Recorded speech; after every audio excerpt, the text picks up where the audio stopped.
ইরানের বিরুদ্ধে সামরিক অভিযানে বড় ধরনের অগ্রগতির দাবি করেছেন মার্কিন প্রেসিডেন্ট ডোনাল্ড ট্রাম্প। যুক্তরাষ্ট্রের হামলায় ইরানের ড্রোন ও ক্ষেপণাস্ত্র সক্ষমতা প্রায় ধ্বংস হয়ে গেছে বলেও জানান তিনি। হোয়াইট হাউসে সাংবাদিকদের সঙ্গে কথা বলতে গিয়ে ট্রাম্প বলেন, ইরানের বিভিন্ন স্থাপনায় 2000 পাউন্ডের বোমা ফেলেছে মার্কিন B-2 বোমারু বিমান। এতে বহু মিসাইল লঞ্চার ধ্বংস হয়েছে এবং অনেকগুলো মাটির নিচেই চাপা পড়েছে। ড্রোন এবং ক্ষেপণাস্ত্র কারখানার ওপর ধারাবাহিক হামলার কথাও জানান। ট্রাম্পের দাবি, যুক্তরাষ্ট্রের হামলায় ইরানের ক্ষেপণাস্ত্র লঞ্চারের সংখ্যা 90%-এরও বেশি কমে গেছে, আর ড্রোন হামলার হার কমেছে প্রায় 83%। আমরা ইরানের কোথায় কোথায় ড্রোন তৈরি হয় সবই এখন জানি এবং একের পর এক সেগুলো ধ্বংস করা হচ্ছে।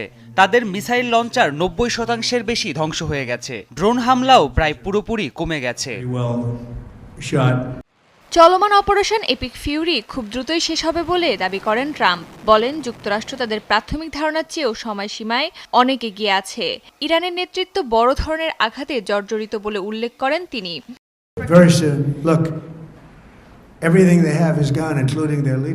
যুদ্ধ প্রায় শেষের দিকে, তাদের সব ধ্বংস হয়ে গেছে।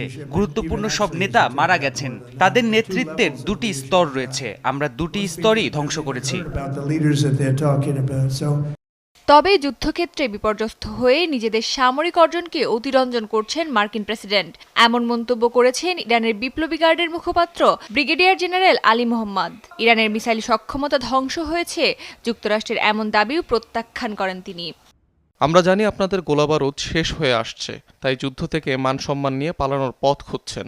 মার্কিন জনগণকে কেন সত্যটা জানাচ্ছেন না? ট্রাম্প তার দেশের মানুষকে জানাতে চান না যে পারস্য উপসাগরে তাদের সব সামরিক অবকাঠামো ধ্বংস হয়েছে।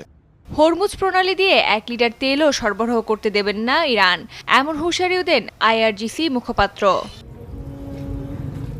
অস্মিতা বিশ্বাস, যমুনা নিউজ।